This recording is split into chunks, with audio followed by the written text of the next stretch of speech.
नमो सिद्धाणं नमो आयर्याणं नमो उवध्यायाणं नमो लोये सव साहुणं एषो पंचनमुकारो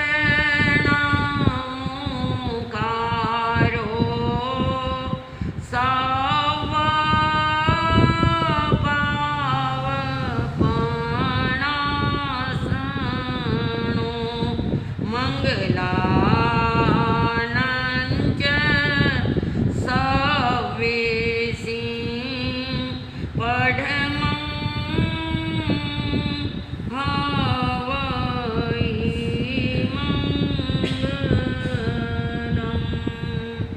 धम्मो मंगलमुखितं अहिंसा संयमो तवो देवावितं नमस्सन्ति जस धम्मे संयमनो जहाँ तुम से पुपेसु भमरो आवियैरसं नये कुभंकिलामयी सोए पिनै अपयं हेमाये समणमुटा जेलोई संति सहुनो विहंगावे पुपेसु दान भक्ति सनिरया वयंच वितिं लभामो नये कोई उबहमयी गणे सूर्यन्ते पुफेसु भमरु जहाँ महुगार समाबुद्धा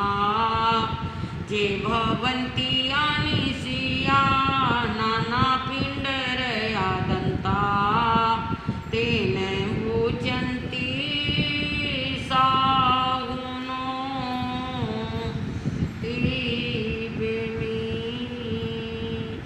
ध्यानधूपं मनपुष्पं भजेन्द्रिये उदासनं क्षमा जाप संतोष पूजा पूज्यो देव निरंजनम तुम मुक्तिदाता कर्म घाता दीन जानी दया करो सिद्धार्थ नंदन जगत वंदन महावीर जिनेश्वरम वर्धमान जिनेश्वरम।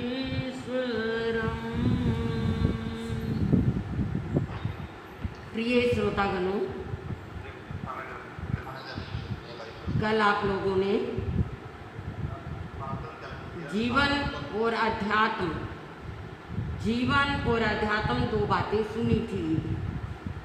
एक ओर पुद्गलवाद, दूसरी ओर अध्यात्मवाद। पुद्गलवाद हमारे जीवन को कहाँ से कहाँ तक गिरा देता है और अध्यात्मवाद हमारे जीवन को कहाँ से कहाँ तक ऊपर चढ़ा देता है। ये वो खेल के मैदान की तरह से है जहाँ उसी खेल को खेलने वाले व्यक्ति कोई क्या है उस खेल के अंदर गिरता चला जाता है और कोई बल्लेबाज उसी खेल में अपनी जीत के हार को गले में सजा लेता है। तो ऐसे ही ये जीवन है, ये खेल का मैदान एक जीवन है और इस जीवन के खेल के मैदान में हम लोग खिलाड़ी बनकर, संसार के सभी प्राणी खिलाड़ी बनकर आए हैं और अपना अपना खेल खेल रहे हैं, अपने अपने ढंग से खेल रहे हैं। कोई कितने रन बना रहा है तो कोई कितने रन बना रहा है तो कोई कितने रन बना रहा है और अधिक जीत तो उसी की होगी जो अधिक रन बनाएगा और रन बनाने वाला वही होगा जिसका मन, जिसकी सुरति और जिसका ध्यान एकाग्र होकर अपने उस कार्य में लगा होगा। ऐसे ही संसार में आने के बाद व्यक्ति का जिस तरह का ध्यान होगा और जिस तरह का उसका स्वयं में लगन होगी और जिस तरह से वो व्यक्ति स्वयं को ढूंढेगा, पाएगा, तो वो इस रण में विजय पा सकता संसार के इस खुले मैदान में। जब हम संसार में आते हैं और जीवन को पाते हैं तो इस जीवन के साथ कुछ न कुछ संबंध भी हमारे जुड़ जाते हैं, और वो संबंध 3 प्रकार से हमारे जुड़ते हैं। कुछ हमारे होते हैं खून के रिश्ते, जिन्हें हम ब्लड रिलेशन कहते हैं। खून के रिश्ते, माता पिता, भाई बहन है, हम सब जो भी खून से रिश्तों से बंधे हैं तो वो हमारे खून के रिश्ते हैं। और ये भी मैंने चेक किया, ये भी मैंने चिंतन किया कि खून के रिश्ते जितने भी हैं वो खून के रिश्तों में पवित्रता है। भाई बहन की पवित्रता है, माता पिता की पवित्रता है, या बुआ भतीजी की पवित्रता है, या चाचा और क्या है भतीजे की, ये यानी खून के जितने भी रिश्ते हैं वो एक पवित्र रिश्ते हैं। और उन पवित्र रिश्तों में तभी संबंध अखंड रह सकते हैं जब तक उसमें पवित्रता रहे। अगर उसमें कलुषता आ जाए, स्वार्थ आ जाए, विकार आ जाए या विकारों का प्रदूषण आ जाए तो वो रिश्ते क्या हो जाते हैं, खराब हो जाते हैं। और एक बार यदि दरार पड़ जाए, उस दरार का मिलाना बड़ा मुश्किल हो जाता है। दरार भी कई तरह की, कई बार छोटी छोटी बातों को लेकर दरार पड़ जाती है। रेत में पड़ी हुई दीवार फिर भी रेत में अगर क्या दरार पड़ जाती है तो मिल जाती है, उसके मिलने की संभावना है। अभी हवा आई, दरार पड़ी, और अभी दोबारा आंधी आई तो वो दरार क्या हो जाती है, भर जाती है। लेकिन अगर पत्थर में दरार पड़ जाती है तो उस पत्थर की दरार को भरना बहुत कठिन हो जाता है।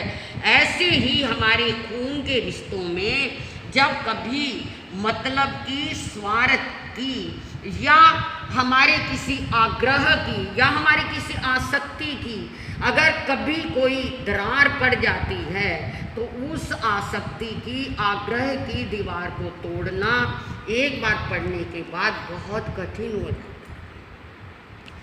हम कोशिश करें कि इन रिश्तों को, ब्लड रिलेशन को, खून के रिश्तों को हम जल्दी जल्दी क्या ना करें, शंका में ना लेकर आएं, और कोशिश करें कि जितना अधिक निभा सकें हम निभाएं। खून के रिश्ते बनते नहीं हैं,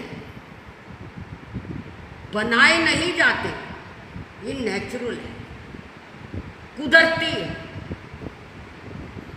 दिल के रिश्ते बनाए जाते हैं, लेन देन के रिश्ते बनाए जाते हैं। कल भी मैंने आपको बताया था कि रिश्ते 3 तरह के हैं, दिल के रिश्ते हैं, खून के रिश्ते हैं और लेन देन के रिश्ते हैं। खून के रिश्ते बनते नहीं, खून के रिश्तों में बनावट नहीं होती, खून के रिश्तों में पवित्रता होती है, खून के रिश्तों के अंदर अपनापन होता है, खून के रिश्तों के अंदर दुख सुख बांटा जाता है, साझा होता है। मेरा दुख यानी माँ बाप का दुख बेटा बेटी का, संतान का दुख है, संतान का दुख माँ बाप का दुख है, बशर्ते कि उसमें कोई स्वार्थ न हो।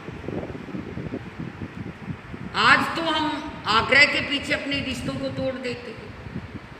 वर्तमान में आधुनिक समय में पिता ने एक बेटे को थोड़ा कम दिया गया, एक को ज़्यादा दिया गया, तो जिसको कम दिया गया वो कहेगा कि आज के बाद मैं माँ बाप का मुख भी नहीं देखूंगा, उन्होंने मेरे साथ द्वेष किया। जबकि ऐसा नहीं होता। माँ बाप होते हैं और हाथ की 5 उंगली होती है। किसी भी उंगली को कोई भी कष्ट हो तो वो सारा कष्ट स्वयं को लगता है, चाहे वो छोटी हो, चाहे वो बीच की हो, मध्यमा हो या अंगूठा हो। ऐसे ही खून के रिश्तों में किसी का भी कोई दुख है, तकलीफ है या कोई अच्छाई है, वहाँ ईर्ष्या नहीं आती। उसमें अगर खुशी का काम है, खुशी होती है। मान लो हमारे खून के रिश्ते में हमारा भाई बहुत बड़े पद पर पहुंचा और पद पर पहुंचने पर हमें भी उतनी खुशी हुई। मेरा भाई प्राइम मिनिस्टर है, मेरा भाई राष्ट्रपति है, मेरा भाई एमएलए है, मेरा भाई एमपी है। बड़ी खुशी। एक तो कहना और एक अंदर से खुशी मनाना, न कि ईर्ष्या करना। या किसी के पास कोई लॉटरी आ जाती है, या किसी की कमाई अच्छी हो जाती है, या किसी की बिल्डिंग भवन अच्छा बन जाता है, या कोई गाड़ी अच्छी लेकर आता है, तो उसमें खुशी होना वो क्या है, वही असली खून का रिश्ता है, जिसके अंदर ईर्ष्या ना आए, जिसके अंदर विकार ना आए, जिसके अंदर द्वेष ना आए, जिसके अंदर गिराने की भावना ना आए, जिसके अंदर व्यक्ति को क्या है नीचा दिखाने की भावना ना आए। वो खून का, वास्तविक खून का रिश्ता है। पर वर्तमान में हम देखते हैं ऐसा है अभी भी, भारतवर्ष में अभी भी इन रिश्तों की कीमत है। विदेश में ये रिश्ते नहीं जाने जाते, वहाँ पता ही नहीं लगता माँ बेटा, 20 साल के बाद कौन बेटा, कौन माँ, कौन बेटी। लेकिन भारतवर्ष में ऐसा अभी नहीं है। आज भी बेटा बेटी के लिए माँ बाप अपना पूरा तन मन लगा देते हैं। घर में कोई अच्छा वस्त्र आए, नहीं मेरा बेटा डालेगा, मेरी बेटी पहन लेगी। घर में कोई अच्छा खाना आए, नहीं नहीं बेटा बेटी को खिलाते हैं। स्वयं भूखे भी रह जाते हैं, स्वयं अपने आप को पीछे कर लेते हैं, अपने स्वार्थ पीछे हो जाते हैं। कहते हैं जब बेटा बेटी बड़े हो जाते हैं तो माँ बाप अपने आनंद और अपने सुखों को अपने बेटा बेटी पर ही लुटा देते हैं, लगा देते हैं, और वो अपने आप को पीछे कर लेते हैं। ये खून का रिश्ता है। ऐसे खून के रिश्तों में हमने बेटा बेटी को भी, संतान को भी देखा। अगर माँ बाप को जरा भी कष्ट है तो वो उनके कष्ट को सहन नहीं कर सकते, और ऐसे में हम श्रवण कुमार को ले सकते हैं। एक दिन श्रवण कुमार ने अपने माता पिता को उदास देखा और पूछा कि क्या बात है मासी, आप उदास क्यों हैं आज, क्या बात है? बेटा बूढ़े हो गए, आंखों से लाचार हो गए, लेकिन हमारा मन तीर्थ यात्रा को करता है। 64 तीर्थ यात्रा हम कर लें तो हमारा जीवन सफल हो जाए। वो वक्त था, वो समय था, कोई वाहन नहीं था, कोई गाड़ी नहीं थी, और कोई किसी तरह का क्या है, किसी भी तरह का कोई व्यक्ति किसी वाहन का प्रयोग, कोई रेल ट्रेन कुछ भी नहीं होता था। केवल क्या है व्यक्ति या घोड़े या कोई हाथी, बड़े बड़े अमीर लोग, या कोई पालकी या कोई रथ ऐसे चलता था, और जो सामान्य लोग थे वो तकरीबन पैदल सफ़र या अपनी घोड़ा गाड़ी या बैलगाड़ी में कर लेते थे। लेकिन श्रवण कुमार के पास तो ऐसा कुछ भी नहीं था। उसने कहा कि आपकी इच्छा है मेरे माता पिता, तो मैं आपको यात्रा जरूर करवाऊंगा। ये खून का रिश्ता है, मैं तीर्थ पे आपको जरूर लेकर जाऊंगा। और उसने बैंगी बनाई। बैंगी आप समझते हैं, तराजू नुमा एक ऐसा, उसने वो बैंगी टाइप नुमा बना लिया, जिसमें एक पलड़े में पिता को बिठाया और एक पलड़े में माता को बिठा लिया, जिनको नज़र नहीं आता था, और अपने कंधे पर उसको लटका लिया। कंधे पर लटकाने के बाद वो हर तीर्थ पर अपने माता पिता को लेकर जा रहा है, और बड़ी खुशी खुशी से यात्रा करवा रहा है।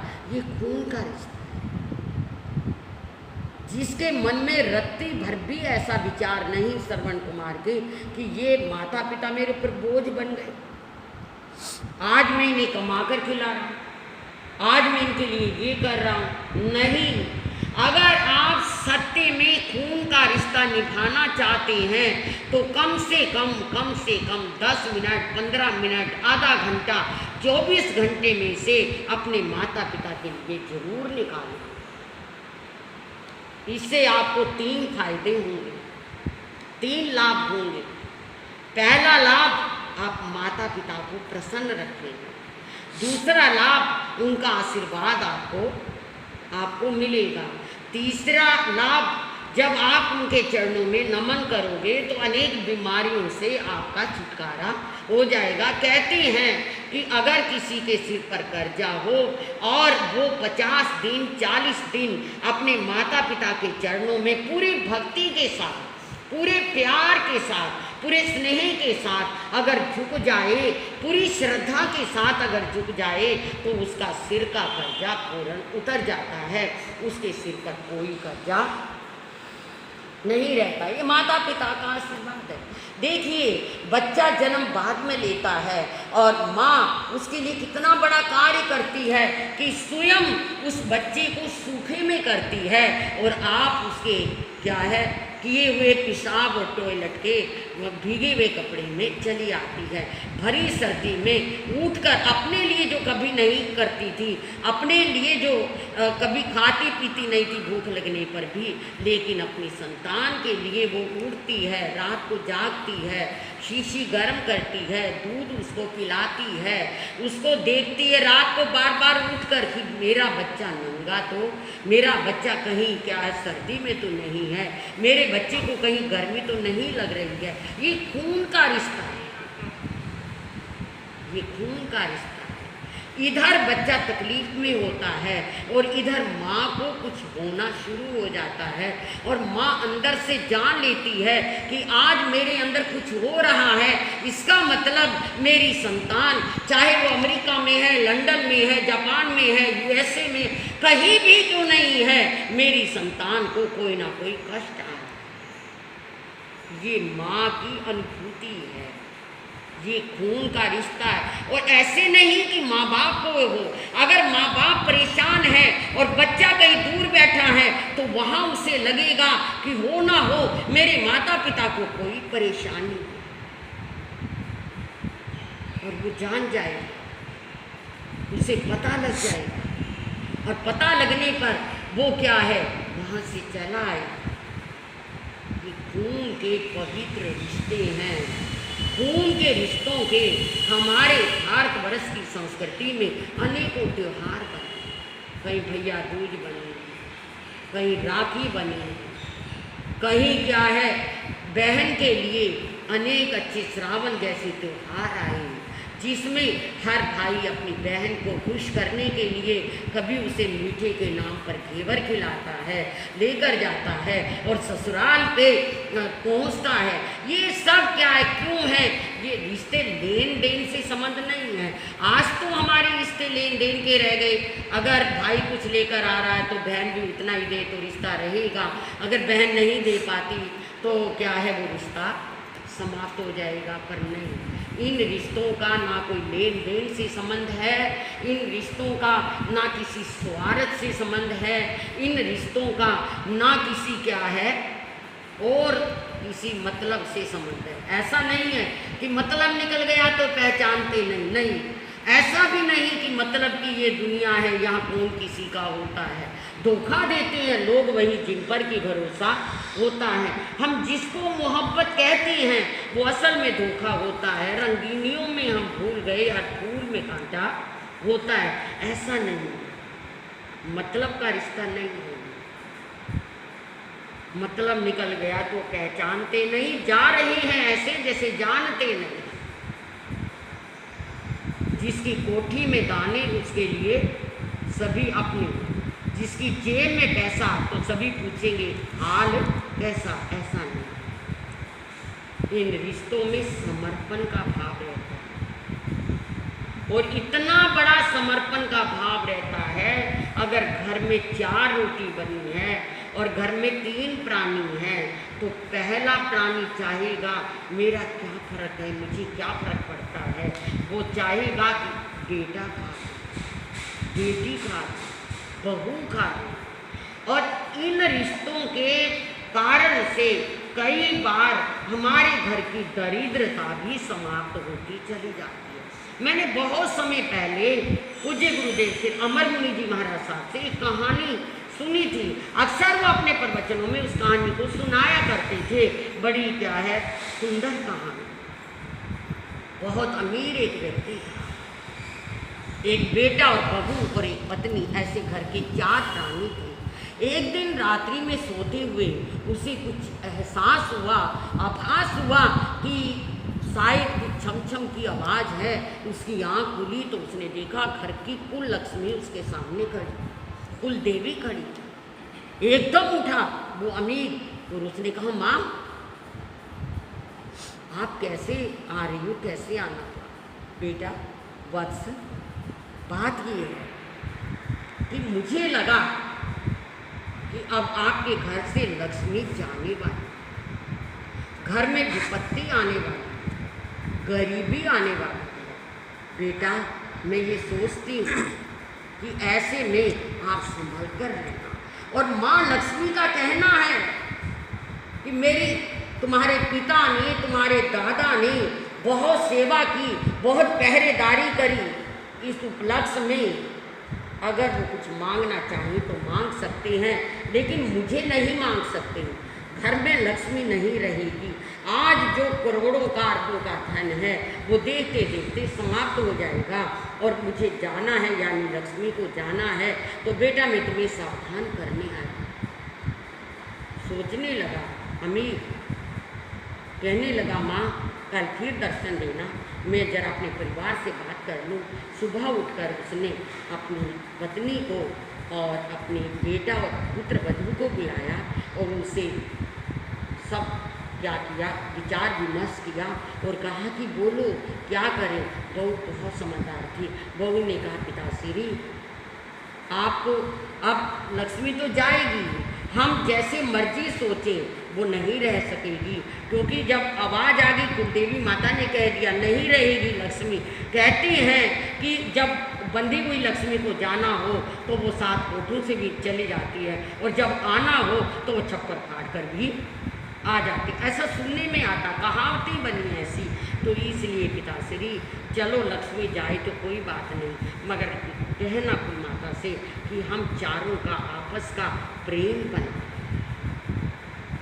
संबंध बना, कहीं हमारे संबंध में कोई कमी ना आए, यानी पिता पुत्र का और सास बहू का और चारों प्राणियों का इतना आपस का प्यार बना रहे कि अगर 10 दिन खाना ना भी मिले तब भी हम अपने प्यार के संबंध में, अपने खून के संबंध में, अपने खून के रिश्ते में बंधे।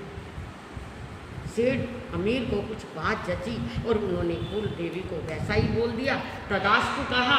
और नेक्स्ट डे से ही खबरें आनी शुरू हो गई, विपत्ति आनी शुरू हो गई, गरीबी आनी शुरू हो गई और कुछ समय ही बीता होगा कि ऐसा हो गया कि घर में रहने वाला घर भी गिरवी रखना पड़ा और दुकानें भी गिरवी रखनी पड़ी और एक एक पैसे के लिए मोहताज हो गया परिवार, एक एक दाना भी खाने को नहीं रहा। तो उन्होंने सोचा आपस में चारों प्राणियों ने, यहाँ गरीबी में रह करके बहुत मुश्किल है लोगों के सामने रहना, क्योंकि हम अमीर बनकर रहे हैं। लोगों ने सलाम दुआएं की हैं हमें अमीरी की, लेकिन अब उनके सामने हम कैसे रह सकते हैं अपना सिर ऊंचा करके। देश चोरी परदेश भी कहीं दूर चलते हैं। वो चारों प्राणी निकल गए, घर भी जा चुका था, दुकानें भी जा चुकी थी, धर्मशाला में रह रहे थे और वहाँ रहने का कोई लाभ भी नहीं था, क्योंकि वो नगर ऐसा था जहाँ उन्हें सम्मान की निगाहों से देखा जाता था। अब अपमान की निगाहों से रहना उन्हें नहीं भा रहा था। ऐसे में वो निकल गए और किसी दूसरे नगर में चले गए। वहाँ जाकर के कहीं पल्लेदारी का काम किया, कहीं सामान उठाने का काम किया, मगर इतनी गरीबी थी कि उन्हें सायंकाल उतना ही मिल पाता कि अगले दिन वो कुछ रूखा सूखा खाना खा सके। पर वो चारों प्राणी रूखा सूखा खाते और मस्त रहते। बहू भी किसी के बर्तन माँ जाती, कहीं कोई सफाई कर लेती, खाना तो जरूर मिलता पर रूखा सूखा मिलता। रह जरूर रहे थे, लेकिन क्या है, रहने में बस खा पी रहे थे, वस्त्र भी फट चले थे, इतना भी उनके पास नहीं था कि कुछ खरीद सकें वस्त्र, कोई बर्तन भी ले सके, बस गुजारा चलता था। 12 साल बीत गए। एक दिन अचानक फिर से उन्हें कुलदेवी माता दिखाई दी और कुलदेवी माता ने कहा, बेटा अमीर से अब मैं आपके घर आना चाहती हूँ। नहीं माँ, अब हमें ऐसे में रहने की आदत बन गई है। नहीं बेटा, मैं सारी दुनिया में फिर कर आई, सब जगह देख कर आई हूँ, पर आपके घर में मैं आना चाहती हूँ। माँ क्यों आना चाहती हूँ? मैंने परीक्षा, बात क्या थी, पहले दिन कुछ ज़्यादा कमाई हो गई थी बाप बेटा की, और उन्होंने आकर के घर में कहा कि आज तो वही शाही भोजन बने जो क्या है जब हम अमीर थे, जब खाते थे। घर में हलवा, खीर, कई तरह की सब्जियां, पनीर मटर ये वो बनना चाहिए और परांठी पूरी सब बननी चाहिए, ताकि आज हम वैसा ही खाना खाएं। तो उन्होंने कहा ठीक है। सास बहू ने मिलकर सारी तैयारी करी, लेकिन क्या है, परीक्षा थी। अब जो खीर और हलवा बना उसमें नमक डल गया और जो सब्जी थी उनमें मीठा डल गया, यानी सब कुछ अस्त व्यस्त हो गया। खाना बना बहुत क्या है अच्छा बना, लेकिन उसके टेस्ट में मीठे की जगह नमक, नमक की जगह मीठा, खटाई की जगह मिठाई, मतलब अस्त व्यस्त हो गया।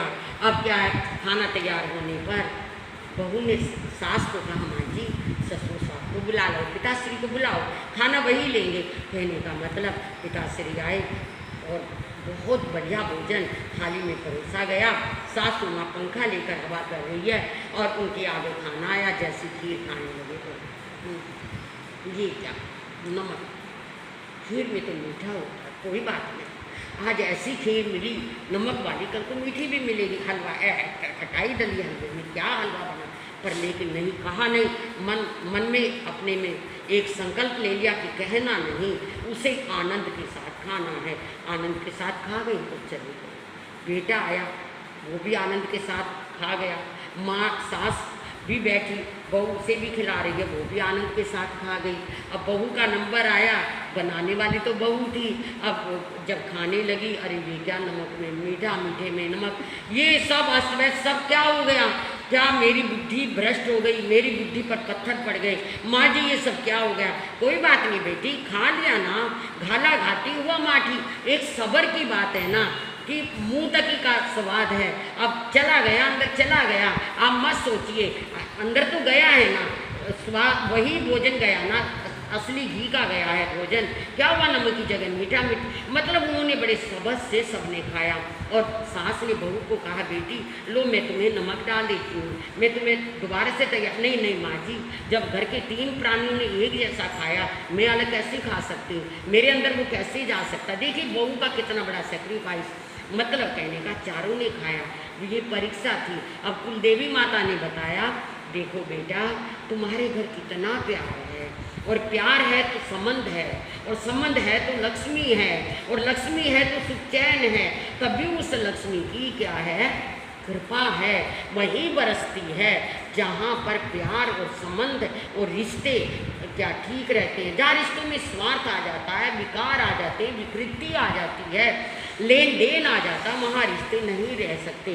तो खून के रिश्ते अति पवित्र रिश्ते होते हैं। आज वर्तमान में हम इनकी कीमत को जाने, और कीमत को जान करके इन रिश्तों को छोटी मोटी बातों में आकर के तोड़ने का प्रयास ना करें, बल्कि जोड़ने का प्रयास करें। अगर एक बार टूट भी जाए रिश्ता तो फिर वो बात नहीं रह पाती। शीशे, टूटे हुए शीशे में जैसे कहीं ना कहीं निशान रह जाता है जोड़ने पर भी, और जैसे टूटे हुए क्या है धागे में गांठ रह जाती है, पड़ जाती है, लग जाती है, ऐसे ही मनों में गांठ रह जाती है। अगर कभी रिश्ता टूट जाए, कोशिश रहे कि 100% हमारा रिश्ता टूटे ना, वो खून का रिश्ता है, हम उस रिश्ते को बरकरार रखें।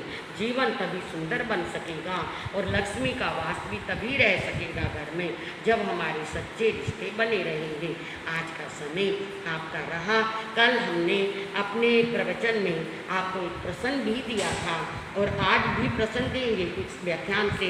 कल के प्रश्न में था कि ऐसा कौन सा वाद आज के कथा में आया, तो हमारे कुछ बच्चों ने, जैसे कि लक्ष्मी नगर से निशा ने बहुत सुंदर जवाब दिया। यही आंसर था उसका, अध्यात्मवाद और पुद्गलवाद। आज दुनिया पुद्गलवाद में पागल हो रही है और अध्यात्मवाद को हमने भुला दिया है। मगर आज भी कुछ न कुछ क्या है, क्वेश्चन है, खून के रिश्तों में सबसे बड़ा रिश्ता कौन सा है? खून के रिश्तों में सबसे बड़ा रिश्ता कौन सा है? आप मुझे ढूंढकर बताएंगे सबसे बड़ा रिश्ता। कल आपसे पूछा जाएगा। धन्यवाद। सब सुनने वाले श्रोताओं को मंगल कामना, आशीर्वाद आशीर्वाद। आप सबको ज्ञात होगा कि वायरस के कारण, कोरोना के कारण वीर अपार्टमेंट हम सुखे समाधि चातुर्मास के लिए नहीं जा सके, और ये चातुर्मास सेक्टर 16 आदिनाथ जैन भवन दिगंबर जैन मंदिर के साथ सेक्टर 16 में A3 में है। हम 11 ठाणे से A3 सेक्टर 16 में विराजमान हैं, और प्रतिदिन आपके समक्ष 9:30 से 10 बजे तक का ये जिनवाणी कार्यक्रम, अरहंतवाणी कार्यक्रम आता रहेगा। जीवन की कुछ वास्तविकताएं, जीवन के साथ कुछ घटने वाली घटनाएं हम प्रैक्टिकल रूप में जान पाएंगे, देख पाएंगे। आइए, सुनिए, लाभ लीजिए। बहुत बहुत धन्यवाद। कुछ ना कुछ नियम भी आज ले लीजिए। मंगलवार है, मंगलवार में आप एक ही नियम लेंगे, आज गुस्सा नहीं करेंगे। आज मंगलवार में गुस्सा आ जाता है, थोड़ा मन मुटाव जैसा हो जाता है, तो कोशिश करें आज मंगलवार में गुस्सा ना करें। श्री चत्तारी मंगलम अरियंता मंगलम सिद्धा मंगलम साहु मंगलम केवली पणतु धमु मंगलम चत्तारी लुगुत्मा अरियंता लुगुत्मा सिद्धा लुगुत्मा साहु लुगुत्मा केवली पणतु धम्मो लुगुत्मो चत्तारी शरणं पवज्जामि अरियंते शरणं पवज्जामि सिद्धे शरणं पवज्जामि साहु शरणं पवज्जामि केवली प्रणतम धम्मम शरणं पवज्जामि। ये चार शरण दुख हरण जगत में और न शरणा कोई होगा, जो भव प्राणी करे आचरण उसका अजर अमर पद होगा। आशीर्वाद शुभकामनाएं।